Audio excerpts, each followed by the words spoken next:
Ouvrons nos Bibles dans le livre de Malachie. Ce livre comprend de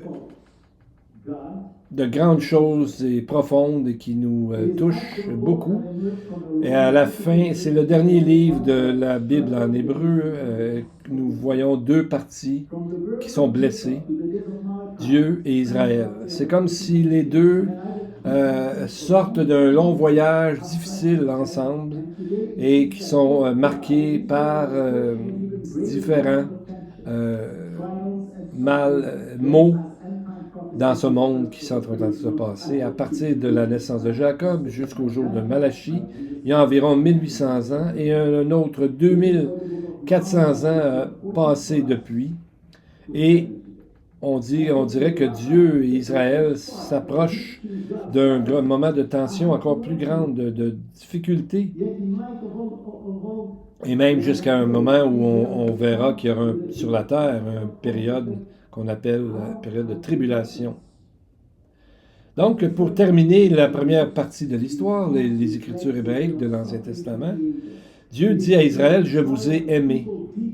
Mais eux, le peuple d'Israël, en regard de tout ce qu'ils avaient enduré, ils ont répondu avec une question assez profonde. Ils ont dit, « En quoi nous as-tu aimés ?»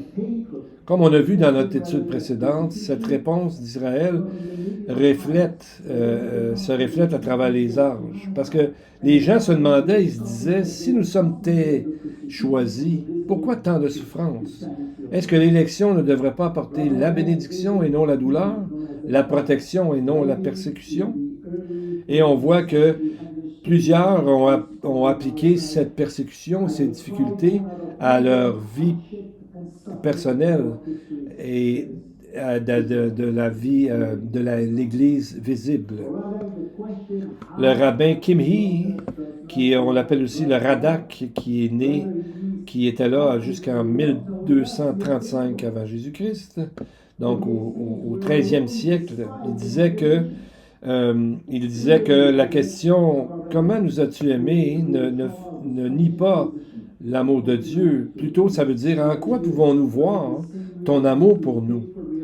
Parce qu'il est écrit « Nous sommes humiliés et méprisés parmi les nations. » Et Abarbanel a dit la même chose. Il a vécu à travers le traumatisme de l'Inquisition espagnole, a appliqué cette même réponse aux réalités difficiles de sa génération.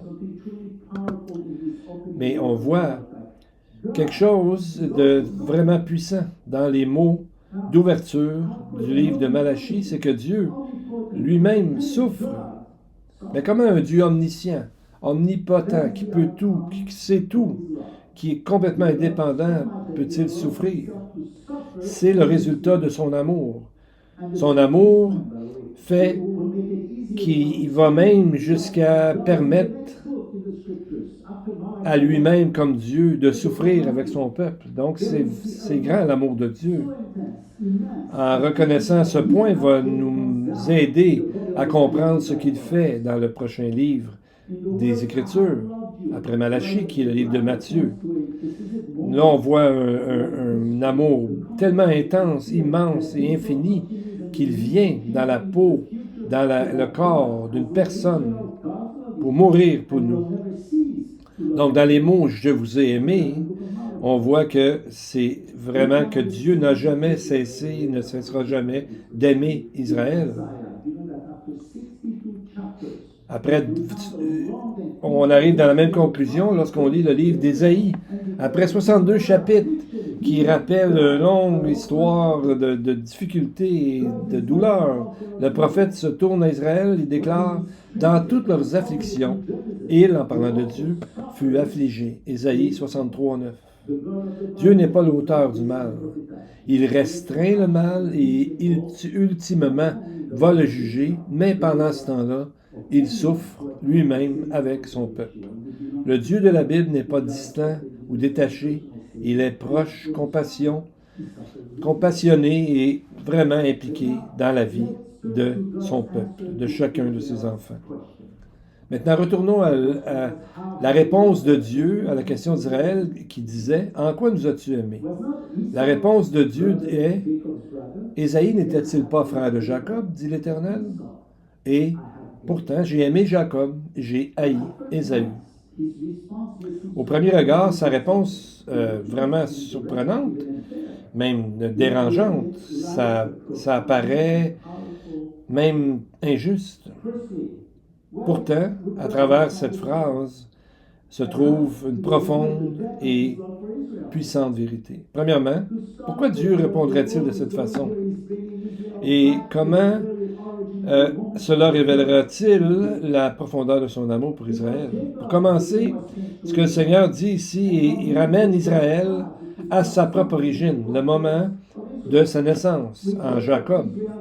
C'est Jacob dont le nom fut changé en Israël, et de lui, les 12 tribus sont issues. Avec Jacob, Israël est venu à l'existence. En amenant son peuple à ce moment du début, Dieu fait une profonde déclaration. Dans le fond, il est en train de dire, j'ai été avec vous à partir du tout début. Avant qu'Israël existe comme nation, il était déjà là. Dès la conception de la nation jusqu'à son appel, il n'est jamais parti. Il a toujours demeuré avec son peuple. Maintenant, qu'est-ce qu'on va faire avec la prochaine phrase? Jésus dit, j'ai aimé Jacob et j'ai haï Ésaü.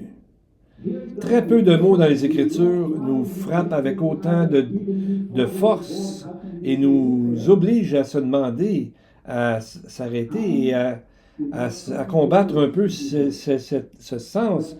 Dieu déclare ici qu'il a aimé un et il a rejeté l'autre, même avant qu'ils soient nés, même s'ils étaient des jumeaux. Comment cela peut-il être? Est-ce que c'est injuste? Bien, le temps n'a pas adouci la puissance de ces mots. Quand Paul parle de ça dans Romains 9, il dit, comme il est écrit, j'ai aimé Jacob et j'ai haï Ésaü. Paul dit, que dirons-nous donc? Y a-t-il de l'injustice en Dieu? Loin de là. Romains 9, 14. Ça finit par une affirmation très forte que cela n'arrive jamais, que Dieu empêche ça, que c'est impossible que ça arrive. Donc, comment comprendre ces mots? Qu'est-ce que ces mots révèlent au sujet de la justice de Dieu, sa souveraineté et, ultimement, son amour? Ce que Paul explique ici et ce que le Seigneur fait ressortir dans ces mots, c'est que son omniscience, sa complète connaissance du passé, du présent et du futur est au cœur même de sa souveraineté. Le jugement de Dieu au sujet d'Ésaü, n'était pas arbitraire ou une impulsion impulsive. C'était enraciné dans sa connaissance de qui Ésaü deviendrait dans le futur. Donc, sa réponse envers Ésaü reflète une connaissance divine et non l'injustice. La difficulté, c'est que dans nos émotions à nous, qui ne sommes pas infinis, qui ne sommes pas justes et saints comme Dieu, mais on ne peut pas comprendre cette chose-là complètement, parce que, comme l'Écriture nous répète souvent, Dieu n'est pas un homme. La haine de l'homme, de l'humain, est souvent est causée par le désir de violence, de revanche, d'avoir un biais, d'avoir des préjugés contre quelqu'un. Et de l'orgueil, la colère de Dieu ou la haine de Dieu ne ressemble en rien à ça. Parce que Dieu est lumière et en lui ne se trouve aucune ténèbre. 1 Jean 1,5. La haine de Dieu fait référence à son opposition absolue au mal, son rejet complet du péché, de l'injustice et de la corruption. David aussi a déclaré « L'Éternel est juste dans toutes ses voies » Psaume 145, 17.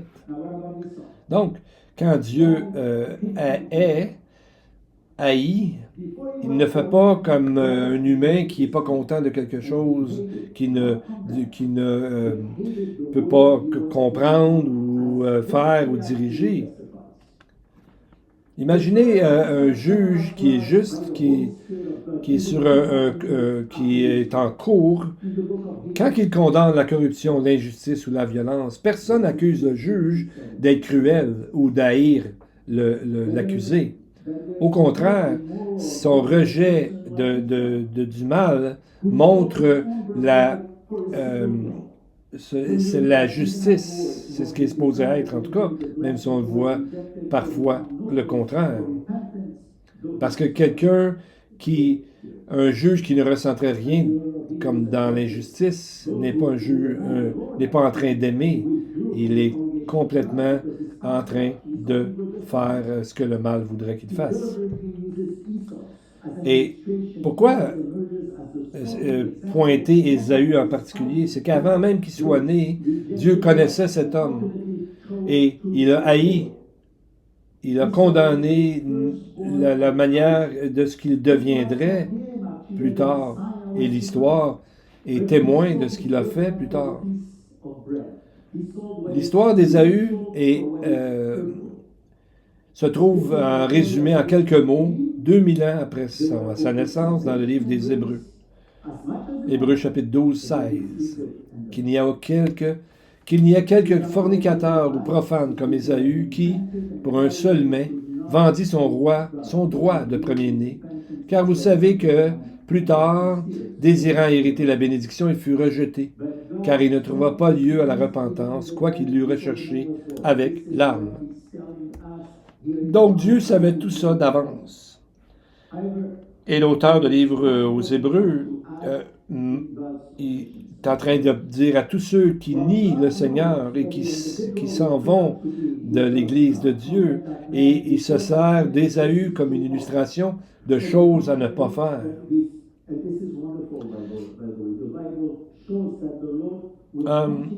On voit que le Seigneur va toujours continuer à travailler avec celui qui a une ouverture pour faire ce que le Seigneur veut qu'il fasse, pour obéir au Seigneur.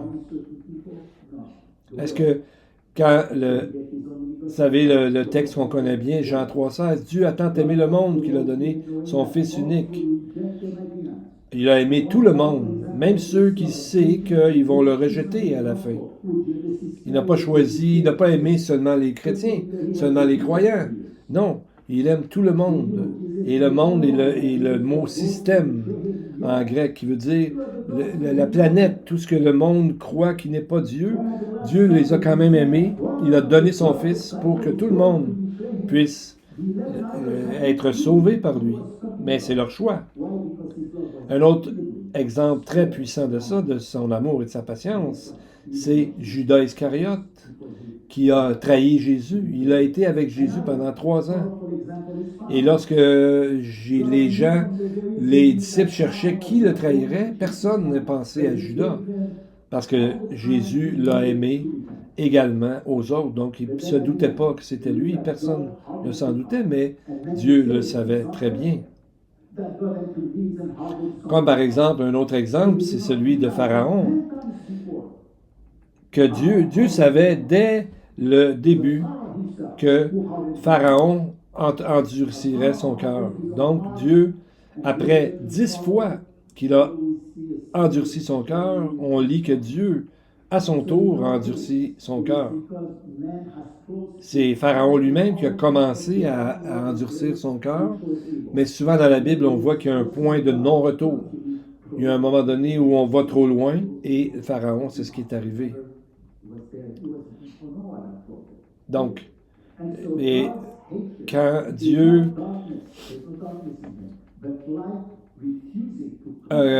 décide que c'est terminé, c'est terminé. Rappelez-vous, lorsqu'il y a eu le déluge, c'est Dieu lui-même qui a fermé la porte, et ensuite, tout le monde qui était en dehors de l'arche a péri. Donc, la haine de Dieu, ce n'est pas des ténèbres qui seraient en lui, mais c'est sa lumière refuse de faire compromis avec les ténèbres. Imaginez-vous un grand banquet qui est préparé par un roi, et les portes sont grandes ouvertes, les tables sont là, les invitations sont allées à tout le monde. Quelqu'un vient avec gratitude, il y en a qui restent à l'extérieur, ne sont pas sûrs, il y en a qui ne sont pas intéressés ou méfiants. Et dans l'histoire, dans l'image ici, un homme se tient à la porte jour après jour. Il entend la musique, il sent la nourriture, il sait que l'invitation est vraie. Mais à chaque fois qu'on lui dit d'entrer, on lui demande d'entrer, on l'offre d'entrer, il se tourne. Premièrement, comme ça. Ensuite, il devient têtu. Et ensuite, même avec hostilité, il devient contre ce qui se passe. Et à travers le temps, bien, son cœur devient de plus en plus dur. Et même le son de la fête va venir qu'à le mettre en colère parce que son cœur a décidé de ne pas vouloir entrer. Et quand le roi va fermer la porte, pas parce que l'invitation n'existe plus, mais parce que l'homme a fait de façon très claire son choix de ne pas vouloir entrer. C'est la même chose avec Dieu. Son amour va vers nous, il nous appelle, il nous invite. Le jugement n'est pas l'absence d'amour, mais le résultat final d'un choix qui a été fait bien, bien avant.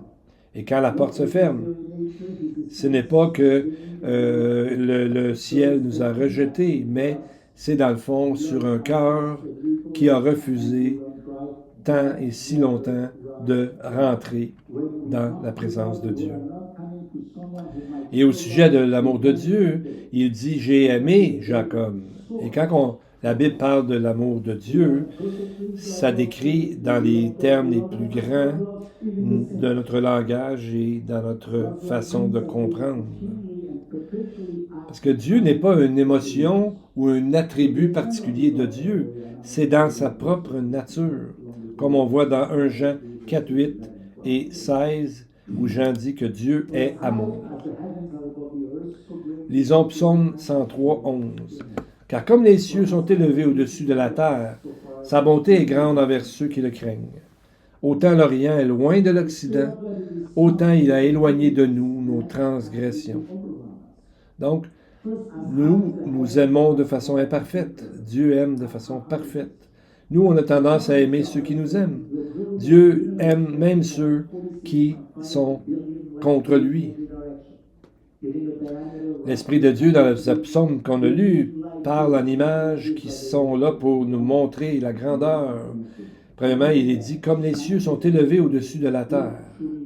Ça, les astronomes disent que l'univers a à peu près 46,5 milliards d'années-lumière dans chaque direction. Donc, avec un diamètre d'à peu près 93 milliards d'années-lumière. C'est énorme. C'est au-dessus de notre compréhension. Et c'est la mesure que l'Écriture nous donne pour décrire la grandeur de l'amour de Dieu. Pensez à un avion qui s'en va vers le nord et qui devrait terminer au pôle nord et ensuite qui tourne de bord et il doit aller vers le sud, complètement changer de direction. Mais un avion qui s'en va vers l'est peut continuellement aller à travers le globe vers l'est sans jamais avoir à changer de direction. Ça peut continuer vers l'est jusqu'à temps qu'il n'y ait plus d'essence dans l'avion. Mais l'amour de Dieu, ça n'arrivera jamais qu'il n'y ait plus d'essence ou qu'il n'y ait plus d'amour dedans. Il donne toujours jusqu'à temps que la personne refuse et malheureusement Dieu doit faire avec. La plus grande manifestation de l'amour de Dieu est imagée dans cet endroit-là, dans Genèse 22, 2, qu'on appelle la Kéda, où là, Dieu a dit à Abraham de sacrifier Isaac. Le texte dit, voyez, c'est très beau ce qu'il dit ici, « Maintenant, prends ton fils, ton unique, celui que tu aimes. » C'est la première mention du mot « amour ». Prends ton fils, ton unique, celui que tu aimes, Isaac. Et pourquoi c'est si important? C'est parce que Dieu, à cet endroit-là, a testé la foi d'Abraham et lui a demandé de prendre la vie de son fils et de le sacrifier. Mais on sait que ce sacrifice n'a jamais eu lieu. C'était une prophétie une préfiguration de ce qui arriverait avec Jésus, qui est le Fils unique de Dieu, qui lui est vraiment mort pour nous, alors que pour Isaac, Dieu a fourni un bélier qui était pris pour le sacrifice en question. Mais on voit que Ésaü représente davantage que juste un seul homme. Lorsque le narratif biblique, on va voir aussi plus tard dans Malachie, tout d'un coup, Ésaü devient une nation, Édom. Donc Ésaü devient Édom, et ce qui signifie qu'il est un des plus grands ennemis d'Israël dans l'histoire biblique que nous connaissons. Et Dieu dit dans ce texte de Malachie ce matin, Malachie 1, 3 et 4, « J'ai fait de ces montagnes, en parlant de Édom, de Ésaü, une désolation, et livré son héritage aux chacals du désert. Si Édom dit, nous sommes détruits, mais nous rebâtirons ce qui est ruiné, ainsi dit l'Éternel des armées, ils bâtiront, mais moi, je renverserai, et on les appellera contrées de méchanceté, et le peuple contre lequel l'Éternel est indigné à toujours. » À partir de ce moment, le texte change. Ici, Ésaü devient Édom, la nation qui est sortie de lui. Et ce qui commence, c'est le péché et le rejet d'un homme qui devient maintenant une nation qui déteste Israël. Donc, on ne parle pas d'un simple individu maintenant, mais d'un pattern, d'une façon, d'une manière spirituelle de s'opposer à Dieu à travers les générations. Et les derniers mots de ce texte, l'Éternel est indigné à toujours. Le rolam en hébreu, qui est le mot pour éternité. On dirait que ce péché, cette haine de Jacob ne finit jamais. Et c'est probablement pourquoi les rabbins appelaient n'importe quel ennemi d'Israël du temps Édom. Spécialement à travers le 1er siècle, les écrits rabbiniques ils font le portrait de Rome, l'Empire romain et Constantin, sa nouvelle religion, ils l'appelaient Édom. Et on voit dans le texte au verset 4, on les appellera pays de méchanceté ou contrées de méchanceté. Et cette phrase est au temps futur, c'est prophétique. À travers l'histoire, le pays d'Édom, qui est à travers le sud d'Israël, et aujourd'hui qu'on appelle la Jordanie, répète depuis le temps, et encore aujourd'hui, une haine manifeste et profonde, une hostilité envers Israël. Bien, c'est au centre même, au cœur même de l'antisémitisme aujourd'hui.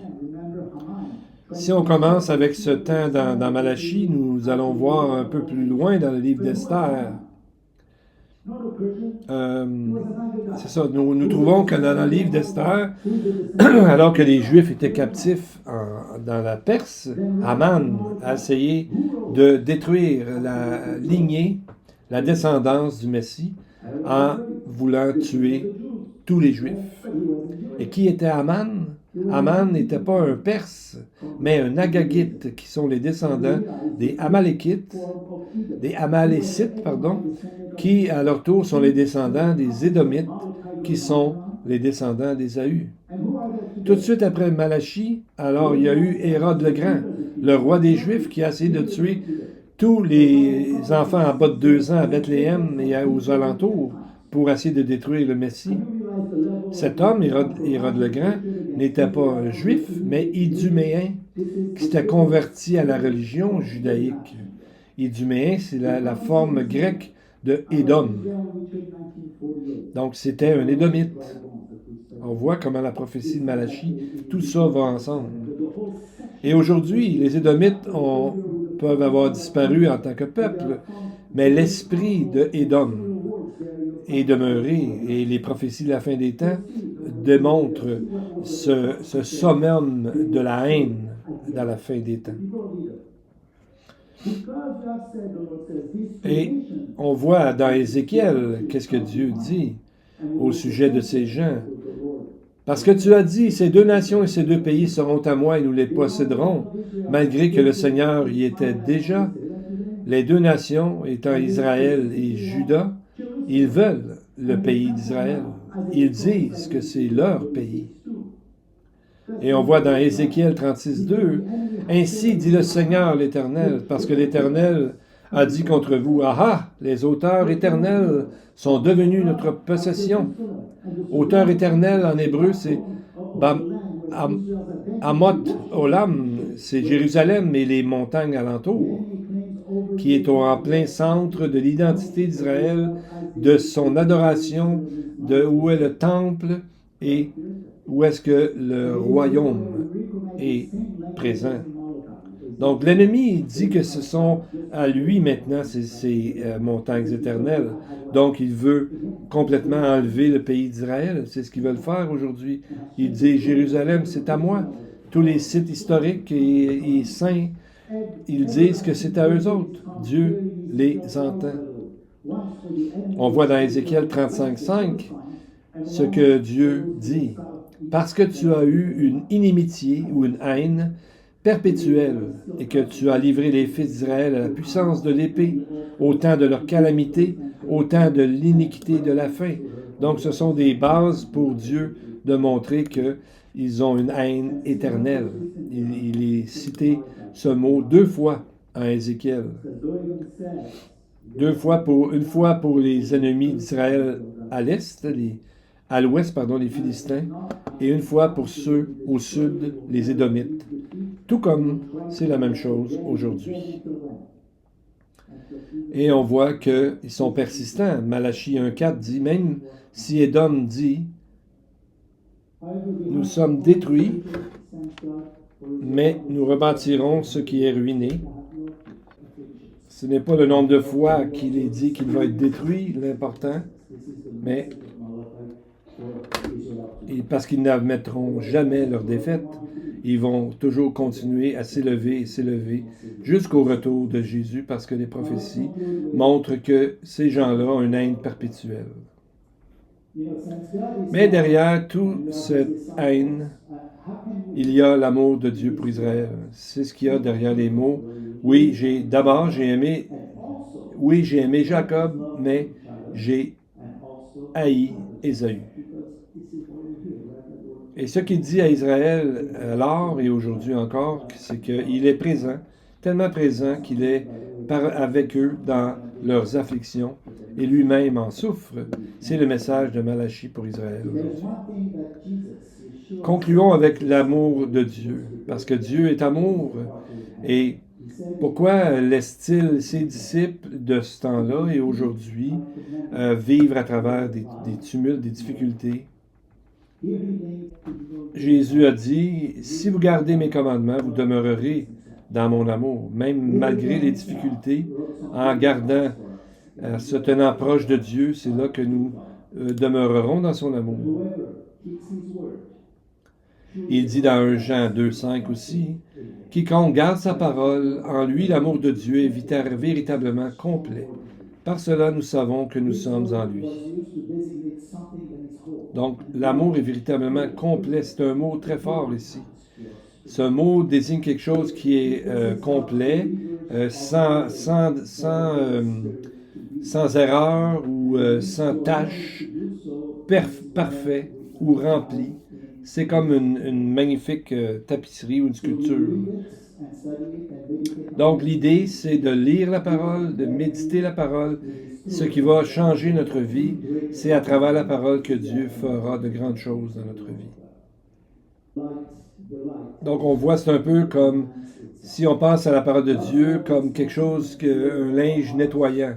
Chaque fois que nous la lisons, qu'on l'étudie, qu'on la médite, l'Esprit, tranquillement, vient enlever en nous, vient nous nettoyer et changer notre vision, notre orgueil, notre amertume, nos peurs, notre égocentrisme. Tranquillement, à mesure qu'on étudie la Bible, Dieu nous transforme. Et son amour peut alors se refléter à travers nous. C'est ce que Jean voulait dire en disant « En lui, l'amour de Dieu est véritablement complet. » cela va se refléter dans nos vies vers les autres personnes. Parce que nous ne sommes pas la lumière, nous ne pouvons pas créer la lumière, mais nous pouvons laisser la lumière passer à travers de nous pour éclairer les autres. Amen. C'est ce que nous voulons faire durant cette année. Prions. Je vais utiliser une prière hébraïque pour élever le Seigneur et notre Dieu. En effet, Dieu de l'univers est notre Dieu, le rocher de Jacob, le bouclier de notre salut. De génération en génération, il nous supporte, et son nom demeure inchangé de toute éternité. Ses mots sont vie et stabilité, toujours désirable et fidèle. Du tout début jusqu'à la fin des temps, ta parole est bonne et demeurera toujours vraie et fidèle, et cela durera pour toujours. Tu es véritablement le Seigneur, notre Dieu, celui qui nous rachète, notre Créateur, le rocher de notre salut, notre Libérateur et notre Sauveur. Ton nom existe de toute éternité. Il n'y a aucun autre Dieu que toi. Que le Seigneur vous bénisse et vous garde, qu'il fasse luire sa face sur vous et vous fasse grâce, qu'il tourne sa face vers vous et vous donne la paix. Amen. Amen.